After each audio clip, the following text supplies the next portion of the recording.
दोस्तों, आज की कहानी है माँ के विधवा होते ही बेटी ने लगाया माँ को बाझपन का दाग। कहानी पसंद आए तो वीडियो को लाइक और सब्सक्राइब जरूर करना। बीनू सुबह 8 बजे उठ जाती, नहा धोकर थोड़ी बागवानी करती, दही भिगोकर मक्खन निकालना, आटा गूंथना, सब्जी काटना, ये सब काम मेरे उठने से पहले ही कर लेती थी। आज जब मैं सुबह उठी तो कोई खटपट सुनाई नहीं दी। कहा गई बीनू गुरुद्वारे तो कभी नहीं जाती, कहती है घर गृहस्थी है तो फिर कैसा भगवान। सारे काम करने के बाद ही वे कॉलोनी के छोटे बाग में जाती थी, जहां मुश्किल से 10 मिनट तक टहलती। नीलू मीसा के कमरे में भी नहीं मिली, बाहर आंगन में भी नहीं। अभी तो गेट का ताला भी नहीं खुला, फिर गई तो कहाँ गई। सबके जाने का समय हो रहा था। बच्चों को तैयार करना, स्वयं तैयार होकर स्कूल जाना, शिवम का ऑफिस के लिए लंच बनाना, कितने काम पड़े थे। और इधर बीनू को ढूंढने में ही समय निकलता जा रहा था। एकाएक ध्यान आया, वे अपने कमरे में भी तो हो सकती है। जल्दी से मैं वहां गई। दरवाज़ा आधा खुला हुआ था। झांक कर देखा तो सच में बीनू अपने पलंग पर ही सो रही थी। मुझे चिंता हो गई, वे इतनी देर तक कभी सोती ही नहीं। क्या बात हो सकती है। मैंने उन्हें जगाया पर वे जागी नहीं। मैंने जोर से झकझोरा, वे तब भी जागी नहीं। नाक के आगे उंगली रखी, सांस का स्पर्श नहीं हुआ। नब्ज देखी, वह भी रुकी हुई थी। ऐसा लग रहा था वह निश्चिंत होकर सो रही है। मेरे मुंह से चीख निकल गई। आवाज़ सुनकर शिवम कमरे में आ गए। बच्चे भी जाग गए। पूरे घर में कोहराम मच गया। पड़ोसी भी आ गए। धीरे धीरे रिश्तेदार और शहर के अन्य जान पहचान के लोग भी एकत्र हो गए। बीनू के पार्थिव शरीर को जमीन पर उतार दिया गया। सफ़ेद चादर से उनका शरीर ढक दिया गया। सब कुछ सपना सा लग रहा था। शिवम का रो रो कर बुरा हाल हो रहा था। नीलू और मीसा भी दादी के पास बैठकर रोने लगी। बीनू से उनका विशेष लगाव था।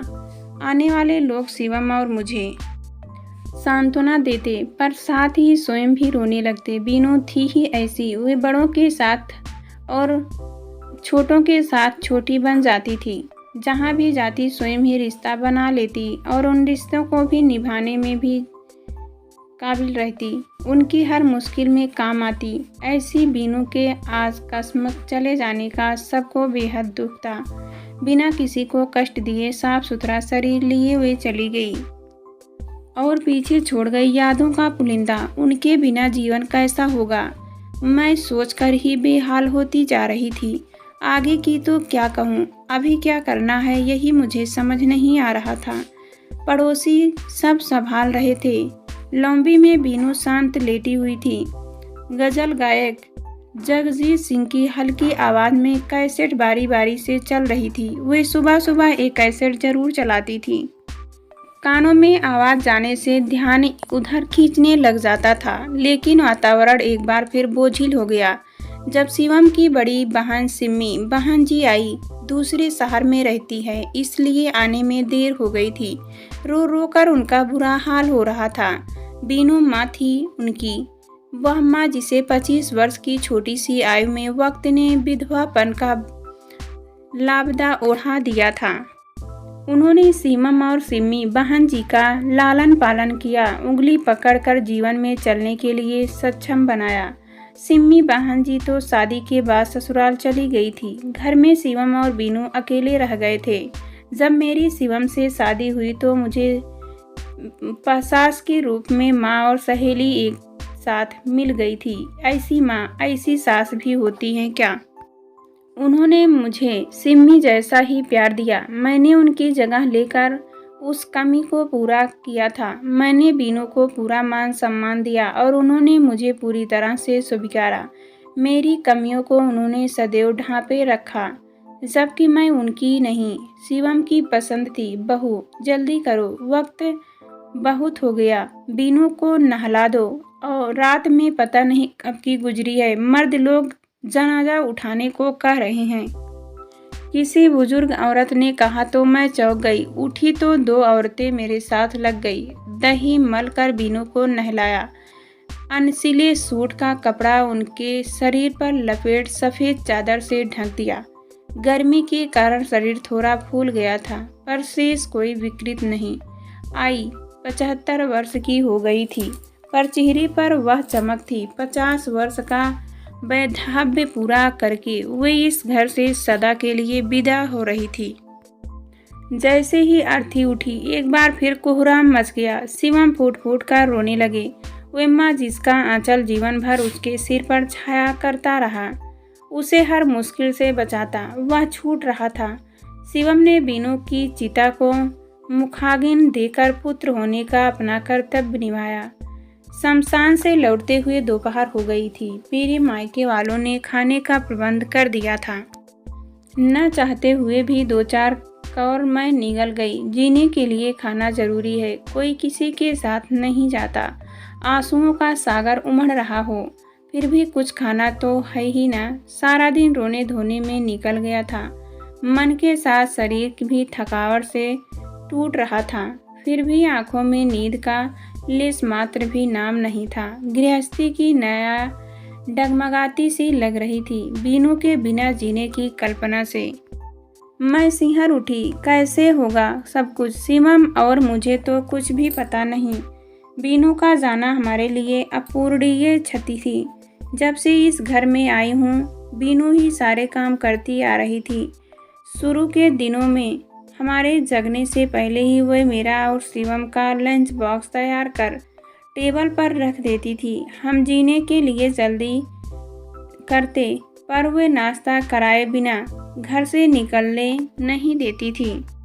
मैं उन दिनों एएम कर रही थी। नीलू के पैदा होने के 2 महीने बाद ही मेरी परीक्षा थी। मैं तो विचार छोड़ चुकी थी, भला नीलू को संभालूंगी या परीक्षा की तैयारी करूंगी।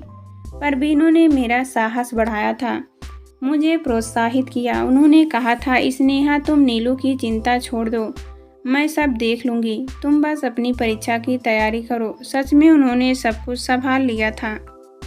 मैंने निश्चिंतता से परीक्षा दी थी और उनके सहयोग व शुभकामनाओं से प्रथम श्रेणी में उत्तीर्ण हुई थी। 2 वर्षों बाद मीसा के आ जाने पर तो काम और भी बढ़ गए, पर बीनू थी कि सब संभाल लेती। घर के अनेक काम, बच्चों की देखभाल, बाहर के काम, राशन, फल सब्जी लाना, बैंक, पोस्ट ऑफिस, बिजली पानी के बिल जमा कराना, जैसे न जाने कितने ही तो काम होते हैं।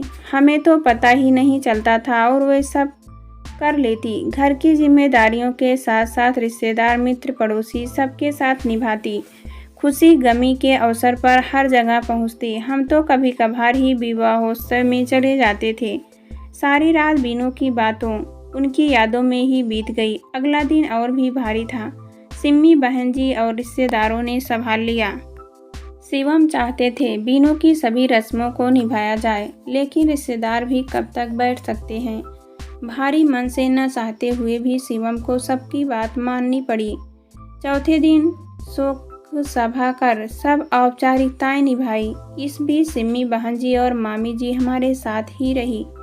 रिश्तेदार, जान पहचान वाले लोग आते जाते रहे। 20 दिनों के बाद सब समाप्त हो गया। सब अपने अपने घर लौट गए और रह गए शिवम, मैं, नीलू और मीसा। बीच बीच में मैं और शिवम अपने काम पर चले जाते थे तो सिम्मी, बहन जी और मामी जी के घर देख लेती थी।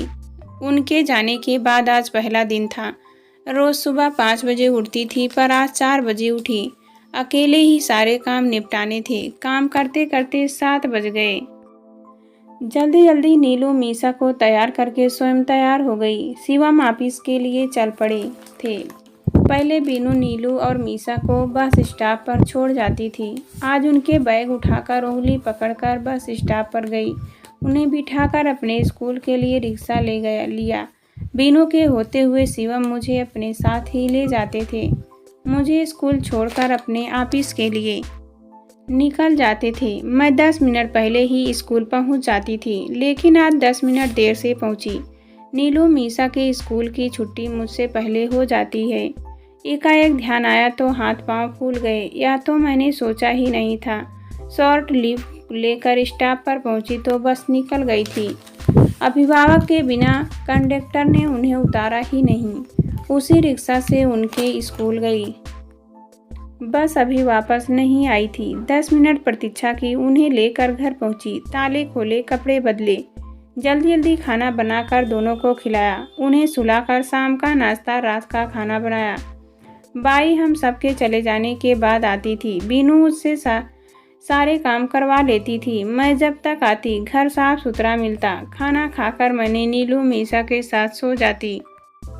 शरीर में ताजगी आ जाती थी। शाम और रात के कामों में बीनू की सहायता भी करती थी। बाई पीछे से आकर चली गई थी। सारा घर गंदा पड़ा हुआ था।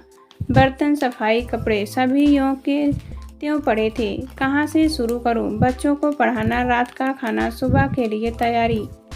सब काम करते करते रात के 9:30 बज गए। शरीर थकान के मारे टूट रहा था। शिवम सोने के लिए आए तो मैं उनकी गोद में सिर रखकर फपक फपक कर रो पड़ी। पता नहीं यह बीनू की उदासी का रोना था या फिर उनके कामों को याद कर रही थी। कितना विवश हो गई थी मैं। रोते रोते ही सो गई। सुबह उठी तो सिर भारी था। अगले दिन की तरह सारे काम निपटाने। इन्हीं दिनों बिजली का बिल भी आया हुआ था। मैंने शिवम के हाथ में पकड़ा दिया। उन्होंने कहा वह ऑफिस के लिए लंच टाइम में आकर जमा करवा देंगे। शाम को थके बांधे शिवम लौटे तो मैंने पूछा, बिजली के बिल का क्या हुआ? आज अंतिम दिन था।